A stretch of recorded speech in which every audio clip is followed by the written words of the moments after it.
अस्सलाम वालेकुम बेटा, कैसे हैं आप? होप सो कि आप अच्छे होंगे और छुट्टियों को एंजॉय भी कर रहे होंगे। लेकिन आपकी इंजॉयमेंट के लिए बेटा एक चैनल मैंने बनाया है और आपने कोशिश करनी है कि साथ में घर पे बैठ के एंजॉय भी करें और साथ साथ जो मैं वीडियोस बेटा अपलोड कर रहा हूँ यूट्यूब पे इनको लाइक भी करें। आज तो वैसे भी मौसम काफ़ी अच्छा है और लेकिन हमने यहाँ पे बेटा मौसम की बात नहीं करनी क्योंकि फिजिक्स का ये चैनल है, तो हमने बेटा यहाँ पे फिजिक्स की बात करनी है। तो अब आपने बेटा टॉपिक की तरफ आते हैं जिसमें हमने पढ़ा लास्ट टाइम हमने टॉपिक पढ़ा था रोटेशनल काइनेटिक एनर्जी। आज उससे नेक्स्ट टॉपिक हम बात करते हैं तो है rotational kinetic energy of disc and hoop. तो सबसे पहले हमें डिस्क और हूप का पता होना चाहिए। डिस्क की डेफिनेशन में लिखी हुई है ए सॉलिड सर्कुलर प्लेट को हम क्या नाम देते हैं, डिस्क का नाम देते हैं। उसका फार्मूला होता है I = 1/2 mr²। फिर उसके बाद अगर हम बात करते हैं हूप की, तो हूप का जो डेफिनेशन है हॉलो सर्कुलर रिंग के सेंटर से अगर हॉलो होगी और वो रिंग की फॉर्म में है तो बेटा उसे हम नाम देंगे हूप का। और इसका मोमेंट ऑफ इनर्शिया फाइंड करने का जो फार्मूला है I = mr²।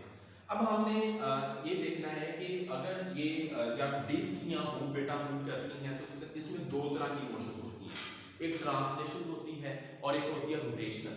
अगर ट्रांसलेशनल या रोटेशनल मोशन की बात करूंगा तो मैं इसको और रिलेट कर सकता हूं इस मोशन को कि जब ये बॉडी बेटा ये बॉटम पे ऊपर या डिस्क और हूप दोनों बेटा मूव कर रही है तो इसका मतलब है इनके पास ट्रांसलेशनल काइनेटिक एनर्जी और रोटेशनल काइनेटिक एनर्जी हो सकती है।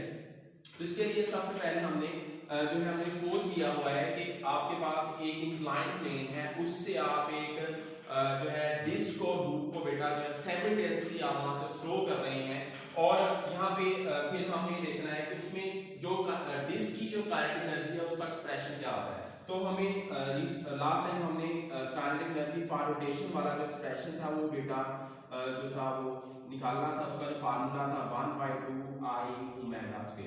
और मोमेंट ऑफ इनर्शिया का फार्मूला भी मैंने ऊपर लिखा है, जो वो उसका जो रिलेशन है 1/2 mr² और साथ में क्या आ रहा है ω²। तो मैं इसको लिख सकता हूं 1/4 mr² और फिर क्या बन गया ω²। अब मैं क्या कर सकता हूं कि ये इस एक्सप्रेशन को मुझे पता है कि किसके इक्वल होता है 1 mr² और ω² जो है ये बेटा इसके इक्वल होता है, ये v के इक्वल ले सकते हैं हम। यानी कि अगर मैं रिलेशन बेटा यहां पे लिखता हूं v = r ω, तो अगर मैं इसको फिर इसको अगर इसका बेटा स्क्वायर कर देता हूं तो ये बन जाएगा v²। तो इसको लिख सकता हूं 1/4 mv²। और ये बन गई kinetic energy rotational for disc.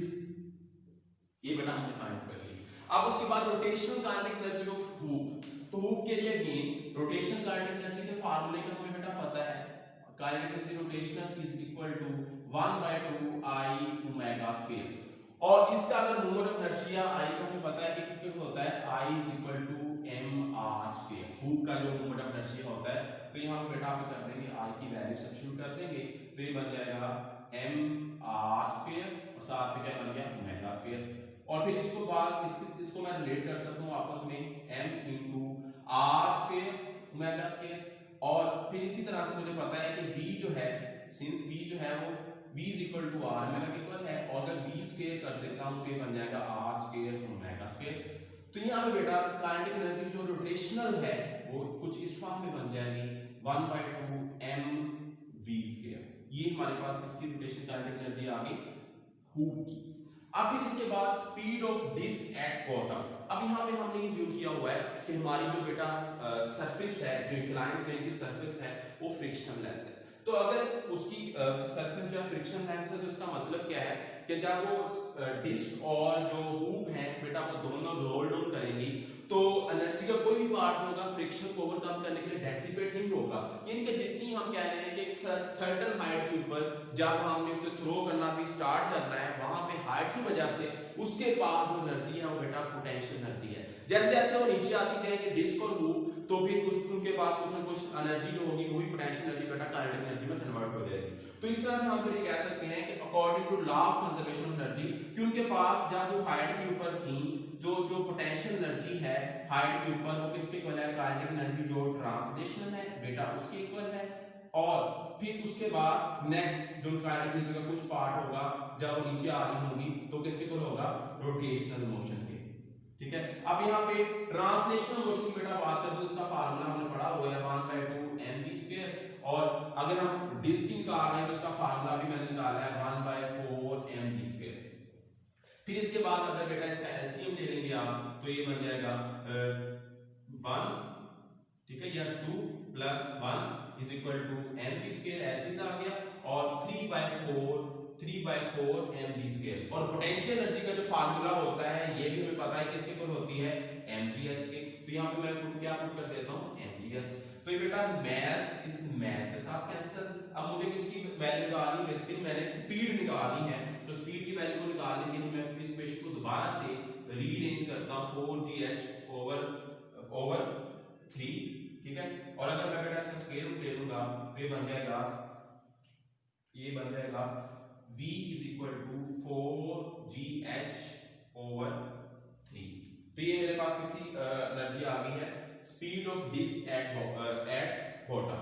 इसके बाद अगर मैं बात करता हूं again law of conservation energy वाला एक्सप्रेशन यूज करते हुए, तो सेम ऐसे क्या होगा, Pe = kinetic energy translational plus kinetic energy rotational. तो यहाँ पे P इसके साथ पास जो एनर्जी होगी ट्रांसलेशनल दोनों के पास सेम होगी, तो इसके लिए इसका फार्मूला क्या बन जाएगा, 1/2 mv स्क्वायर, और इसका जो फार्मूला भी हमने निकालना है ये बन जाएगा 1/2 mv स्क्वायर। फिर इसके बाद अगर बेटा आप इसका एलसीएम लेके सॉल्व करेंगे तो ऐसे ये इसका एक्सप्रेशन यही आएगा। फिर उसके बाद ये बन जाएगा mgh, ये मैथ्स फिर इस मैथ्स के साथ कैंसिल, और वेलोसिटी का जो फार्मूला बन गया gh। वेलोसिटी का अगर आपने निकालना है तो बेटा ये क्या बन जाएगा, gh स्क्वायर रूट करेंगे, और वेलोसिटी के लिए हमारे पास जो फाइनल एक्सप्रेशन आ जाएगा v = स्क्वायर रूट gh। तो यहां से बेटा हम फिर कंक्लूजन क्या निकाल सकते हैं कि वेलोसिटी जो डिस्क की है वो ग्रेटर देन है वेलोसिटी ऑफ हु, ठीक है। और इस तरह से फिर मैं कंक्लूजन को अगर समराइज फॉर्म में लिखना चाहूं तो इसका मतलब यही है कि जिस ऑब्जेक्ट की का मूवमेंट ऑफ इनर्शिया ज्यादा होगा उसकी जो स्पीड होगी बॉटम के ऊपर वो क्या होगी, कम होगी। तो बॉडी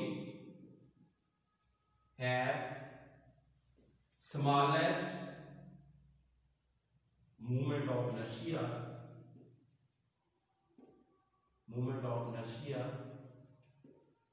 will have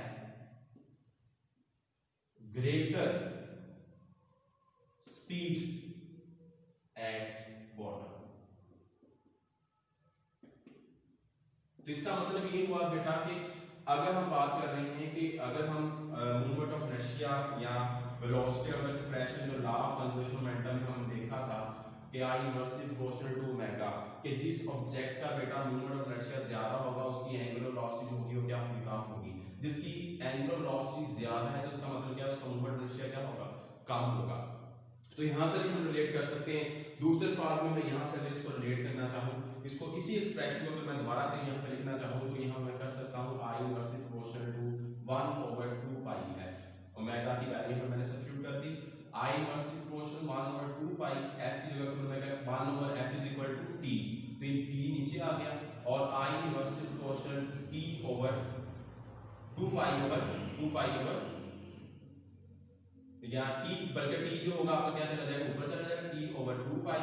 तो यहां से मूवमेंट ऑफ इनर्शिया का बेटा जो रिलेशन है वो टाइम के साथ क्या आ रहा है, डायरेक्ट आ रहा है कि अगर जिस ऑब्जेक्ट का बेटा मूवमेंट ऑफ इनर्शिया जो होगा वो ज्यादा होगा उसको टाइम इतना लगेगा बॉटम तक आने के लिए, और जिस ऑब्जेक्ट का बेटा मूवमेंट ऑफ इनर्शिया होगा कम होगा उसे टाइम भी बेटा क्या लगेगा, कम लगेगा। तो ये वाला जो आज का टॉपिक था, इंशाल्लाह ताला नेक्स्ट टॉपिक में हम फिर से अगेन आप लोगों के साथ आपके साथ डिस्कस करूंगा इससे नेक्स्ट टॉपिक।